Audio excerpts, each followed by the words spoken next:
as parlé de ça? Tu disais tantôt que tu avais arrêté de boire. Oui. Tu as arrêté de boire depuis septembre. Depuis septembre. Est-ce que ça t'a déjà nuit sur scène? Est-ce que tu as déjà été sous puis que T'as vu mon dernier sous-écoute? Maintenant qu'on exclut sous-écoute, c'est permis, là? Ben, je trouve que... Ah oui, certainement, ça m'a affecté au cours des années comme... C'est pas que j'avais un problème où je blackais out ou whatever souvent, mais je buvais tous les jours. OK.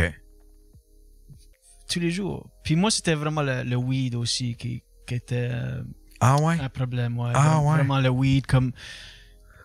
Ça me rend... J'adore le weed. C'est ma affaire préférée au monde. Mais je peux juste... À 39 ans, j'ai accepté, j'arrête à 38, que je peux juste pas fumer de weed parce que ça me rend très lâche, paresseux. Ça va faire en sorte que je vais jamais accomplir mes buts et mes rêves, ever. Je vais jamais atteindre mon potentiel si je me gèle tous les jours. Ça, c'est juste fait que ça te rendait inefficace. Inefficace au bout. Ouais, je manquais des opportunités, je manquais...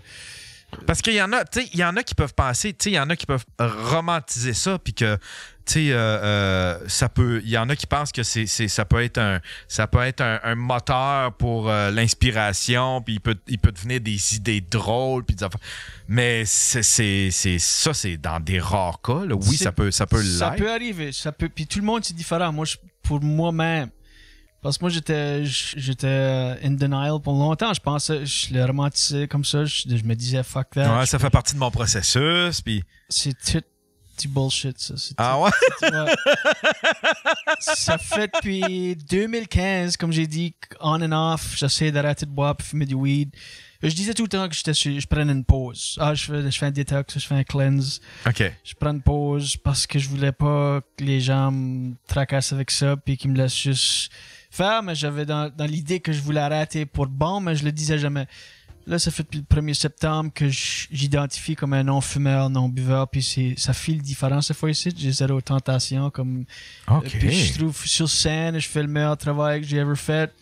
Avant d'embarquer sur scène, il y a zéro stress, c'est comme...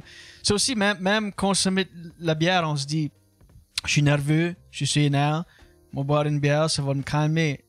J'étais convaincu que c'était ma vérité, mais c'était le contraire. Je buvais une bière, j'étais nerveux, je buvais une bière, puis là, ça enlevait un peu de contrôle, juste une touche, un petit degré, quelques pourcentages de contrôle, puis ça amplifiait mes angoisses, freak out. En plus, je disais, fuck, je venais nerveux, j'en buvais une, j'étais là, je vais en boire un autre. J'en buvais un autre, puis ça faisait en sorte que j'étais juste... moins tight sur scène, moins dans le moment, je devenais plus dans mon cerveau, dans ma tête, tu sais, agent. Il y a zéro stress, honnêtement, parce que là, le plus que tu le fais agent, le plus confiant que tu deviens de tes aptitudes, puis je suis comme, alright, je peux le faire, puis... Tu te trouvais-tu plus allumé, plus... Beaucoup plus allumé. Ah ouais, hein? C'est jour et pour nuit. le crowd work, puis tout, là, tu sais. Là. Puis tu fais, j'imagine que tu devais faire aussi tes numéros de façon moins robotique, tu sais. Ouais. Tu veux dire quand je buvais? Non, quand t'es à jeun, tu sais, parce que quand tu bois, tu finis par être sur le pilote automatique, I guess. Exact, 100%. J'allais dire autopilot en même temps que t'as dit. Ouais. Pilote automatique. C'est exactement ça. Puis... je régressais à comme quelques années avant en humour. Oh, OK. Tu sais ce que je veux dire? Mettons que j'étais 14 ans en humour, je buvais, je me rendais au level où j'étais à 8 ans en humour. OK. Fait que là, j'arrivais sur scène, puis je faisais les mêmes erreurs, les mêmes... OK. Puis là, je le faisais à jeun, puis c'était tellement mieux. Puis honnêtement, à jeun, ma vie, il y a tous les aspects de ma vie sont infiniment meilleurs. Parce que ta blonde, elle devant... Là, ça fait combien de temps que tu es avec ta blonde? 14 ans. 14 ans, tu sais. Fait qu'elle a dû goûter à Julien chaud souvent, tu sais. Oui, exact. Julien qui prend une bière. Puis elle vivait comment avec ça? Est-ce qu'elle essayait de te convaincre? Au début, non, parce qu'elle est très laid back, OK? Puis elle est comme, moi, je fais ce que tu veux faire. Ça me dérange pas du tout. Puis là, elle a vu les deux côtés. Parce que quand on a commencé à se fréquenter, je fumais du weed tout le temps, puis je buvais, puis c'était whatever. Puis là, c'était comme... 6-7 ans qu'on était ensemble. J'ai fait mon premier 14 mois agent. Là, elle a vraiment vu la différence entre les deux versions. OK. Puis là, en fait, je viens de découvrir un Julien Dionne que j'aime bien, moi. Complètement différent, motivé, disponible émotionnellement. Tu sais, Wow! Cela, puis là, je faisais une rechute. Puis la première rechute, elle était comme, fais ce que t'as à faire. Tu sais, peu importe. Puis là, je faisais une rechute, puis là, je tombais dans mes vieilles habitudes qui étaient juste plus réservées. Tu sais, j'étais plus dans ma tête, j'étais ça. Mon travail, je devenais plus lâche, je manquais des opportunités. Là, j'étais comme, alright. Puis là, je me disais, OK, fuck, je fais un autre détox, je me prends un autre break. Là, voyez encore une fois l'autre version. Parce que c'est facile d'oublier, hein, comme humain, on oublie souvent comment est-ce qu'on se sent d'une situation à l'autre. So, elle aussi oubliait un peu comme quand j'étais agent. Là, je faisais une rechute. Puis là, c'était très graduel, ça l'oubliait comment est-ce que j'étais quand j'étais agent, plus ou moins, tu sais. Puis là, j'allais agent de nouveau, puis j'étais comme, oh shit, c'est vrai, t'es là, t'es la personne que, là, je me rappelle. Là, après avoir fait ça 3, 4, 5 fois. Là, elle finissait par se souvenir à comment il était à jeun, puis comment que... Là, c'était plus solide, fait que là, elle a commencé à vraiment plus m'encourager à jeun, puis là, c'était comme... Mais c'était jamais comme qu'il faut que tu sois agent, sinon c'est fini. C'était jamais comme à ce level-là, mais c'était comme... Alright, mais peut-être, tu sais, je te supporterais, là, me semble, si tu irais agent de nouveau. Je suis là, si jamais t'as le goût d'arrêter de boire, en tout cas, je dirais pas non.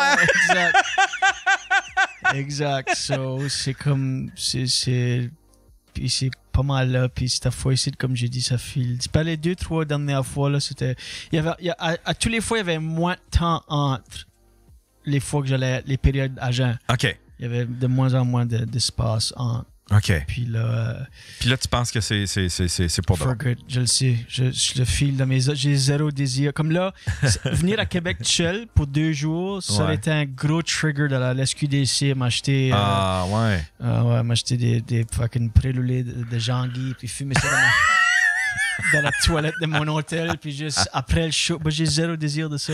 Est-ce que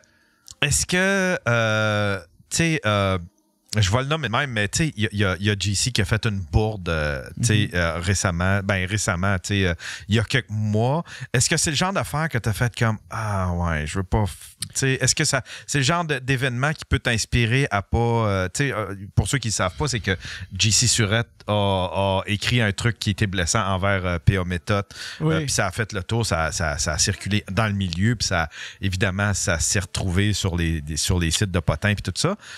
Puis évidemment, JC, à l'époque, c'était la boisson qui avait fait faire ça. Là, il était amant.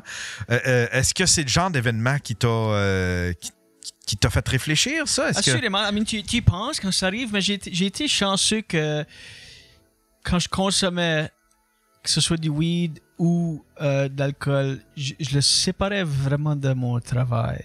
Comme je consommais peut-être quelques bières dans la loge, mais c'était vraiment, je me défonçais après de ma chambre d'hôtel ou whatever. Fait que sur scène, t'étais pas chaud tant que ça. Ça arrive une couple de fois. Jamais où ce que ça affectait un show au point où ce que ça a été mal ou whatever. Ça a affecté mes shows comme... Il y a jamais, admettons, quelqu'un qui a fait « J'ai vu Julien Dionne », clairement, c'est un hostie de gossou sur scène. Jamais. Fait que tout le monde a eu un bon spectacle. Moi, je le saurais en écoutant, tu sais, si je serais pour écouter ces shows-là, je serais comme... Mais après, par exemple, tu te défonçais. Après, je me défonçais, je me gelais. Tu sais, si j'étais comme... Aujourd'hui, j'aurais été gelé tout de suite. J'aurais fumé jusqu'à peu près 2 heures avant mon show. Mais jamais que ça affecte... oui, comme encore une fois, dans mes yeux, je pourrais dire que ça affecte mon travail, mais je pouvais get away avec quand même assez bien. Puis ça n'a jamais affecté ça changeait jamais vraiment ma personnalité au point où ce que ça a affecté mes relations, tu sais, dans le milieu ou avec d'autres humoristes. Comme j'étais juste connu comme Dion, c'est un good time on the road, lui, parce qu'après les shows, on va au bar, puis on fucking ferme le bar, puis on se gomme, puis c'est toujours un good time, puis on rit. C'était jamais, il y avait jamais comme de noirceur avec. Fait que t'avais l'alcool à ruse. Oui, exact. OK. So, j'ai été chanceux que quand l'incident avec JC, quand ça arrivé, oui, ça sais, tu y penses, comme, oh shit, je voudrais jamais que ça affecte ma réputation. Mais j'ai été chanceux que j'ai arrêté avant que ça. Que ça comme bleed dans l'eau. Là, tu sais, Ouais. ça a été quand même assez séparé. Ou ce que j'étais juste connu comme un gars qui partiait en tournée. Ouais, OK. Ça. Fait que ça doit être quasiment.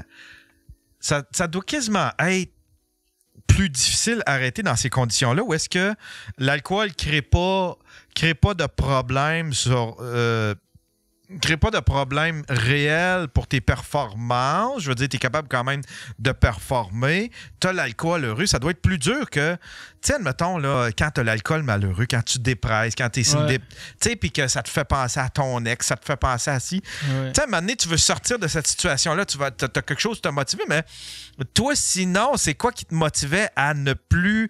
Tu sais, si ça causait pas tant de... ça causait des problèmes. Toi, c'était plus le jour que ça causait des problèmes parce que tu devenais inefficace dans ton écriture puis dans ta gestion de toi-même, admettons. C'était pas mal ça. Puis après avoir passé 16 ans en humour, j'ai perdu beaucoup d'humoristes amis qui sont morts d'alcool ou de drogue. Beaucoup. Beaucoup plus qu'une personne devrait expériencer dans une vie. Ça, tous les fois que ça arrivait, c'était comme, OK, shit, comme, parce que c'était pas nécessairement du monde que ça les affectait non plus de façon négative en termes que personnalité ou attitude, mais c'était comme, fuck, il a juste bu jusqu'à sa mort, puis c'est comme triste, puis whatever. Comme, honnêtement, beaucoup. Comme, 8, 10. Tant que ça! Du Canada anglais qui sont morts. Puis c'est comme j'ai fait une tournée en 2018 avec 2 gars qui sont morts. Puis, wow. Puis c'était comme ils sont morts de ça, sont morts. Ben c'était comme lifestyle, puis c'était comme OK. Il y avait peut-être d'autres facteurs, mais je connais aussi d'autres que c'était vraiment directement ça, il y en a d'autres que c'était comme ça a définitivement pas aidé, mais c'était beaucoup l'histoire de santé, puis c'était Puis c'est vrai que c'est plus, d'une façon, c'est plus difficile d'arrêter comme ça parce que j'avais beaucoup des humoristes que j'aime, qu'on a été en tournée, qu'on a fait le party, qui étaient déçus quand j'ai arrêté de boire. Ah, ouais. Ouais, comme j'ai fait une tournée l'été passé, puis on l'a refait cet été, puis c'était comme, tu vas pas boire, c'est comme, non, c'est comme, shit, parce que c'était le fun, c'était comme le party après les shows, puis c'était vraiment un good time, puis toi, tu penses que tu serais pas capable d'avoir un équilibre, admettons, de boire juste une fois? Toi, c'est all or nothing. All or nothing, spécialement avec le weed. Puis ça qui arrive avec le weed, c'est que je vais all or nothing, puis là, je me dis, OK, il faut vraiment que j'arrête parce que là, je suis gelé à la journée, puis là, un buzz, c'est un buzz. So là, je me dis, je me gelais en me réveillant le matin, moi, je vais juste caler une bière le matin. Juste une, je vais juste la caler en me réveillant, puis ça va me donner un buzz, parce qu'un buzz, c'est puis c'est juste un mess. So j'ai appris, parce qu'encore, depuis 2015, on and off, t'apprends, lâcher quelque chose, c'est aussi un skill set, c'est un muscle, so t'apprends comment lâcher, puis moi, c'est clean cut, off, noir et blanc, séparé de ça, puis je te dis, tous les éléments de ma vie, tout aspect de ma vie est 100% ça doit. Mieux, comme ça doit. Toute ta blonde, vous avez quel âge? Moi, j'ai quel âge que j'ai? 39. 39, OK. Je vais avoir 40 cette année, ma blonde a 46. 46. Ouais. Est-ce que vous voulez des enfants? Non, pas d'enfants. Pas d'enfants. Pas d'enfants. Il n'y en a pas, puis il n'y en aura pas. Il n'y en a pas, puis il n'y en aura pas. Puis c'est un choix assumé? C'est un choix que... Oui, c'était un choix au début, quand on a commencé à se fréquenter, on était tous les deux sur la même page, puis ça a-tu changé, ça? Y est-tu venu un moment où est-ce qu'elle a fait comme là, peut-être que j'en aurais des enfants? On peut couper les caméras puis je te donnerai la vraie réponse?